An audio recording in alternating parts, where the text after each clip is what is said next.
Hello, Electorette listeners. This is Jen Taylor Skinner. The midterm elections are just around the corner, and it's down to the wire. But there's still so much work to do, starting with the House. If we flip just 23 districts in the House, we will take back the majority. In the past few weeks, there have been attacks on the LGBTQ community, attacks on the press, ongoing attacks and misinformation about immigration, children being ripped from their families, and billionaire tax cuts. And the list goes on and on. But if we can manage to flip just 23 districts, we can finally put a check on President Trump, his regressive administration, and these harmful policies. Because we know that this is not what democracy is supposed to look like. But that's how it works with Trump and the conservatives controlling the House of Representatives. And our only choice is to vote them all out and flip the House in the midterms this year. Think about how great that would feel to finally elect progressive candidates who will hold Trump and his corrupt administration accountable. So I urge you to please get engaged now because it's going to take everyone. Join Swing Left at swingleft.org/electorette to find a nearby swing district.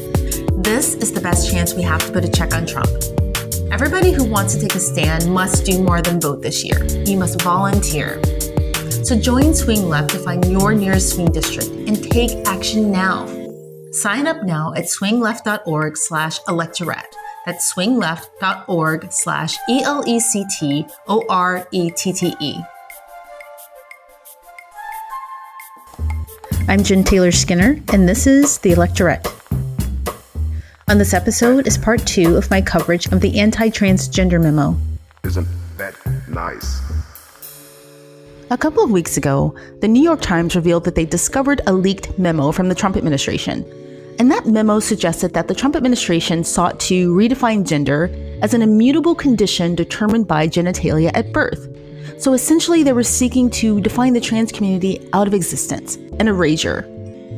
In my last episode, I spoke with Christy Hall and Megan Peterson from Gender Justice, and that's an organization that advocates for gender equality. Today, I talk with Nathalie Crowley from the Family Tree Center of Minnesota.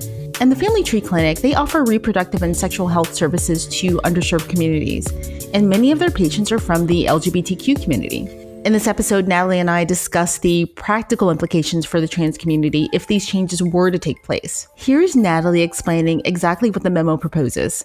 Changing the definition of gender. So getting rid of gender and then changing the definition or establishing the definition of sex as what is on your original birth certificate based on the gender or the genitals that the doctor saw when you were born.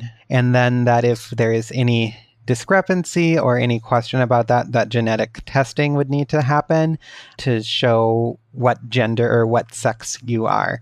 That's the language that they're using, is sex and not gender. And this would really primarily affect discrimination in healthcare, housing, employment, education, and then fair treatment under the law in general. It is kind of guidance and interpretation of the law. So it's specifically, I believe it's Title IX that they're looking at, which provides protections for people based on their gender or sex. So it just sounds like, from what I understand, it sounds really archaic, right? And so it sounds like they're trying to conflate gender and sex, which are two different things, right? Which I find interesting because they say it's grounded in science and it's not really grounded in science. Yeah, they're kind of trying to say that gender is not the same as sex and is not something that should be protected, and that sex is this immutable characteristic, something that cannot change over time, and is very clearly defined. And both of those are pretty much untrue. We know that there are many ways that sex is kind of expressed biologically. So, chromosomally, if we're going to be looking at genes or genetic testing, our kind of elementary ideas of XY and XX chromosomes are not true. There's a whole range of different chromosomal arrangements that describe sex in humans. And then if you look at other animals, there's a even larger array of potential combinations of different things. And then also if we're looking at genitals and things like that, some a person may be born with genitals that may grow into something different at another time. They may be hard to discern which kind of bucket they go into, whether the doctor decides it's male or female. Sometimes it's hard to tell, but mostly because these ideas of sex and gender are really social constructions. They don't really have any real basis in nature or biology. So what is the purpose of tying this to Title IX? Yeah, so the purpose of tying it to Title IX is to, and I believe it's even said in the memo, that it's to take civil rights away from people who should, in their words, shouldn't have had them in the first place. And that's really the big issue, is that when we talk about gender discrimination and gender identity, gender expression, and discrimination based on that, that's where trans people tend to be covered by Title IX, and that's where court cases have seen that Title IX does apply to discrimination based on gender identity and gender expression. So by removing gender from the equation, the Trump administration believes that then those court cases wouldn't be able to go forward, that people would be able to discriminate as they want towards trans folks. Right. And on top of that, today, I don't know if you've read this yet, the DOJ brief came out saying that it's okay for businesses to discriminate against transgender employees. Have you seen that? I have seen that, yeah. And they're looking at a case that they're hoping is going to go to the Supreme Court. And I believe it's a Michigan case involving a funeral home and a person there who was fighting to stay employed because of the dress code. They were trying to argue that the funeral home was trying to argue that the person was wearing inappropriate clothes for their gender or for their sex. And so that has been a case that has been looked at and is probably going to go towards the Supreme Court. Yeah, we really don't need people like that making these decisions. Exactly. And that's why, when we're looking at who's going into the Supreme Court and how it's stacked towards a conservative side right now, it makes it really scary. And I think that's something that has been an issue just with the protections that we have had before for trans folks in the federal government, is that the protections that would be taken away by the plans that are in this memo are things that the Obama administration had put into place. So they never were technically law. They were, again, guidance and interpretation of law. And so we're always kind of tenuous to begin with. And that's something that we've known. So I think a big thing that we want to look at doing is making sure that gender and gender identity are protected by law. So having the legislature actually make those definitions and clarify that would be a huge step and would protect us long term, instead of wondering what our protections are going to be from administration to administration. No, you're right. They are really tenuous. Actually, I was thinking about that. I was thinking about the Obama era guidance around treatment of transgender students in schools. I'm just curious as to, why there wasn't a move to go towards law, and if there are any countries that we can use as a template. Oh, yeah, that's a good question. And right off the top of my head, I don't have that answer as far as what other countries, what it might look like. But there have been all sorts of issues around trying to get protections for even cis women, so cisgender women, with the Equal Rights Amendment and things like that. It's been very, very hard to get everyone kind of on board for those things. So yeah, but as far as other countries or other systems that have worked out around gender, I can't answer that right now. Yeah, I want to talk to you about that later, about cisgendered women and the allyship there. But I want to go back to this Obama era guidance around students and some of the other things that he attempted to put in place. Because, I don't know how you felt or what the tenor is like, at the clinic or in the community generally. But I remember just shortly after the inauguration in 2017, I guess, him rescinding that earlier assessment from the Obama administration, just very, very early on. So I feel like they just had it in their sights, squarely in their sights, as something that they wanted to undo. Yeah, I mean, definitely the school protections were one of the first things to go. We did see, almost immediately, that some language about LGBTQ folks were taken off of websites almost immediately and never replaced.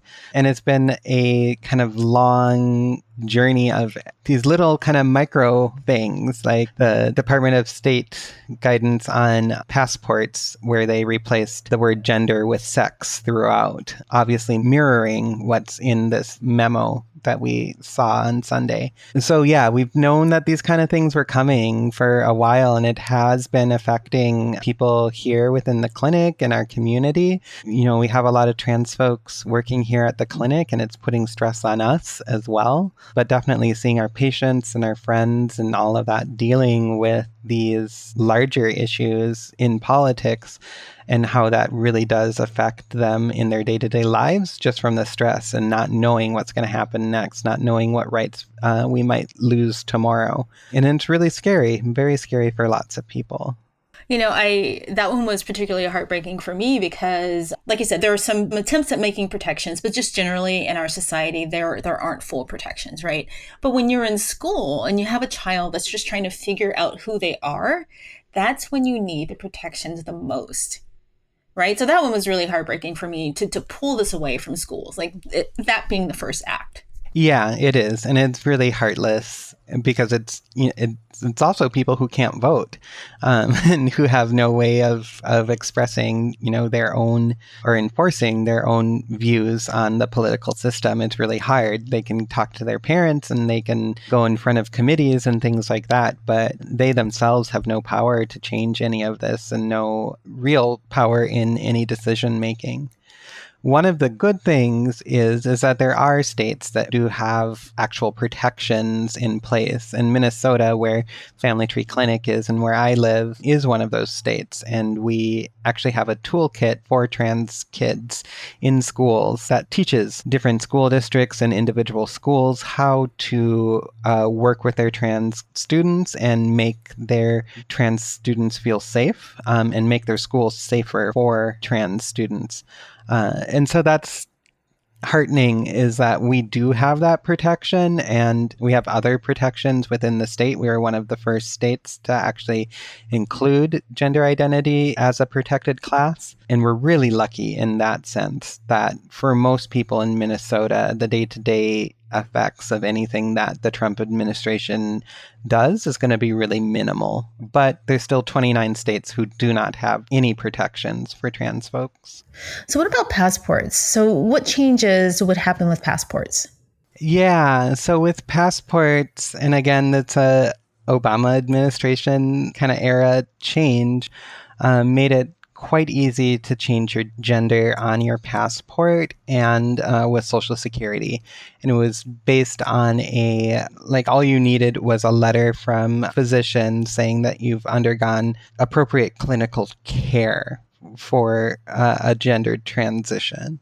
And so you needed that and all of the other information that you would have needed for your passport, and you could get your sex designation on the passport changed. Again, under rules like this, where we're looking at, the sex that was assigned at birth being the only information that the administration or the State Department is going to look at, that would make it very hard for people. And having an ID, having a woman with an ID that says that she's a man is dangerous in quite a few ways. Going to other countries could be quite dangerous. Being accused of having a fake passport because you clearly are not a man might be a very big issue. Besides the general kind of dysphoria of having and pain that comes with having the government say that your gender doesn't exist, that we are not going to recognize who you are as a person. And that's really scary. I've been thinking about actually going out of the country for a while, traveling, and the idea of it almost being more scary to come back, wondering if I would actually be able to get in if there were some major changes, is an anxiety that I have, that other people have right now. It just adds to more of the anxiety of what is this country going to do to us? What's coming next? Yeah, but that opens you up to hostility and to danger, I would imagine, having an ID that doesn't match, who you are, that just opens you up to, like I said, hostility from bigots, from strangers. And there are, many countries that are still where, homosexuality is still illegal. And oftentimes trans people and transgender identities are conflated with homosexuality in other countries. And so it can be a real danger of being potentially imprisoned somewhere because your passport is telling people that your sex is different than your gender. So having those two things be the same and look the same is really, really important. Yeah, I don't know if this is a good analogy or not, but when I am confronted with someone who doesn't quite understand it, I try to explain, like, if you were to wake up tomorrow and, me as a woman, someone insisted that I put man on my passport, right? Yeah. And walk around with that all the time when that's not who I know that I am. It's a scary thought. And it goes down to IDs, like driver's licenses and things like that as well. Like not having your true identity on there is not helpful to anyone. It's not helpful to law enforcement, and it's not helpful in keeping you safe. If you wanted to go to the bar and have a drink and they look at your ID and it says that you're male, but you're obviously a woman, are they going to let you into the bar? Are they going to serve you? If you get pulled over by police, are you going to face discrimination from the police officer? What jail cell are you going to go in if for some reason you have to be detained by law enforcement?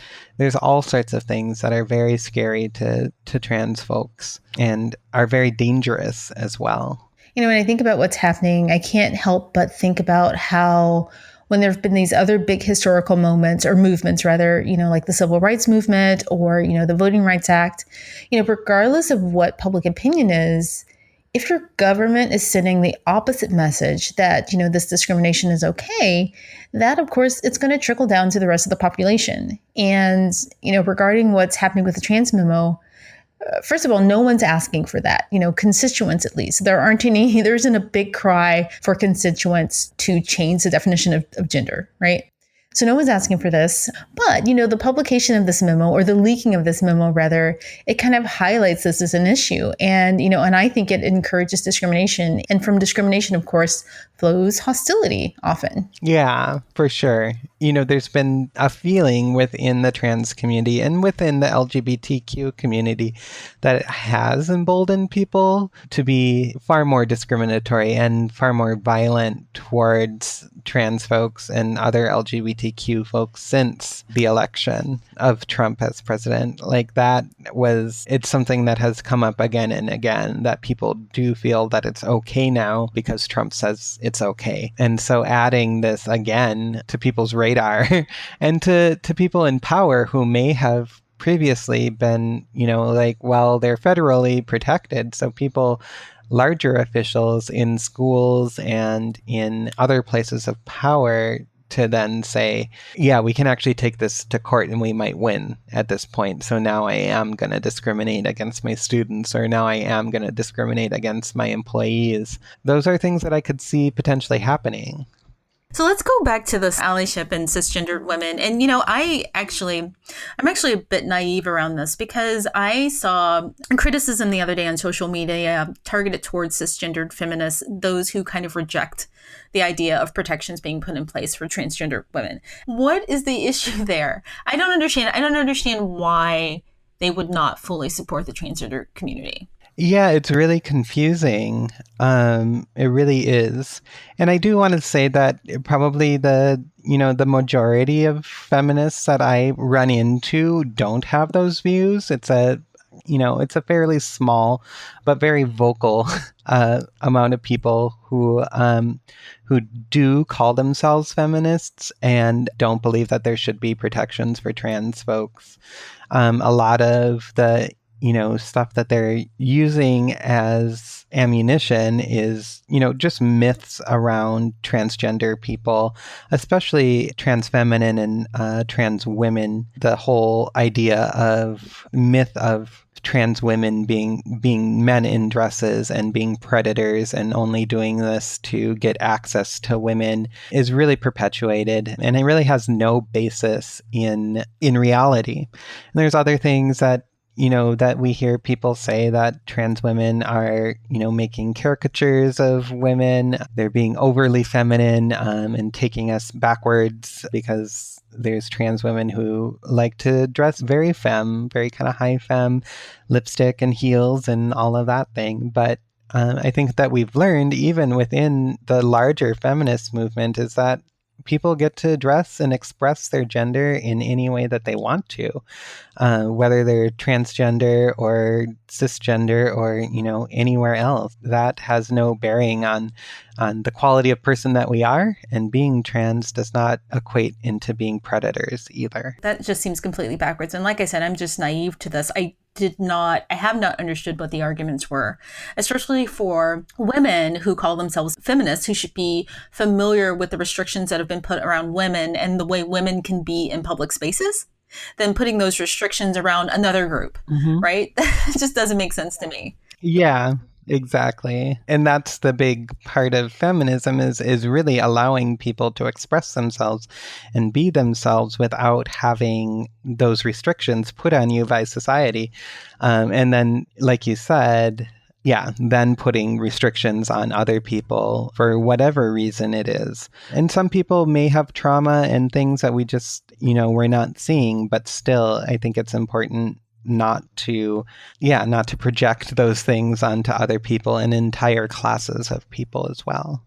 So I know that in Minnesota you're protected, right, locally, but what are some of the implications for, you said there are 29 states that don't have those protections in place.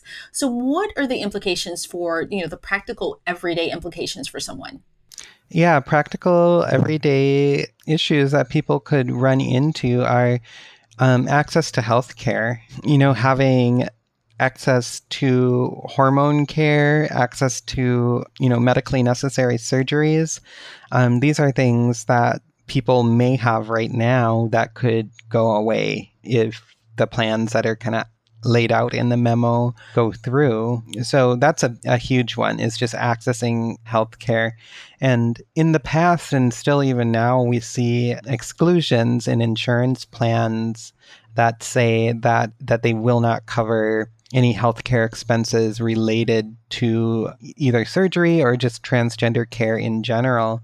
And it kind of lays out almost like a place where anything they can deny you if they can somehow connect it tenuously to either hormone use or any surgeries that you may have had. So, diabetes care or other injuries, mental health, all of those things insurance companies wanted to and had those exclusions, they could refuse to pay for a whole myriad of different medical services.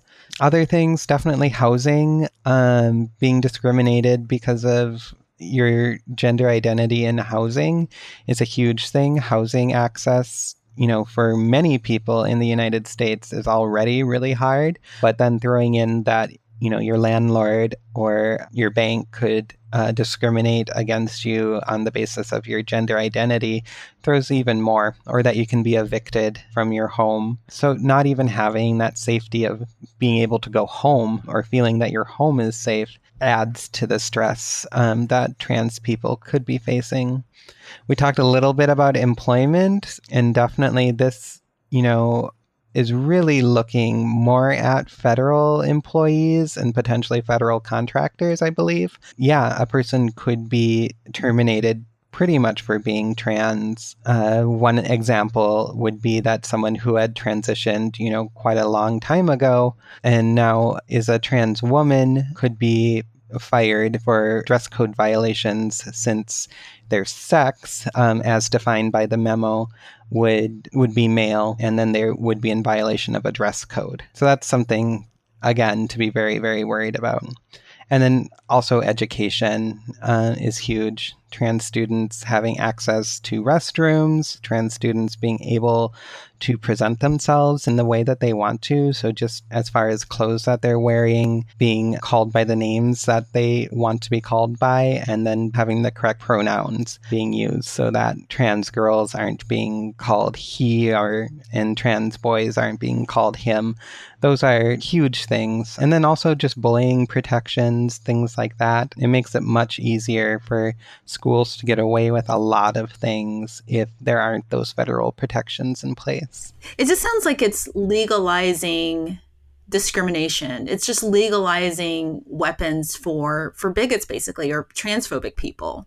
Yeah, it is. And that is their intent. And I don't really feel like they're hiding that this is a tool for discriminating against people and taking away civil rights from people. And they flat out said that in the memo, that it's removing civil rights from people who shouldn't have had it in the first place. So yeah, it is straight up hate and transphobia, and really scary.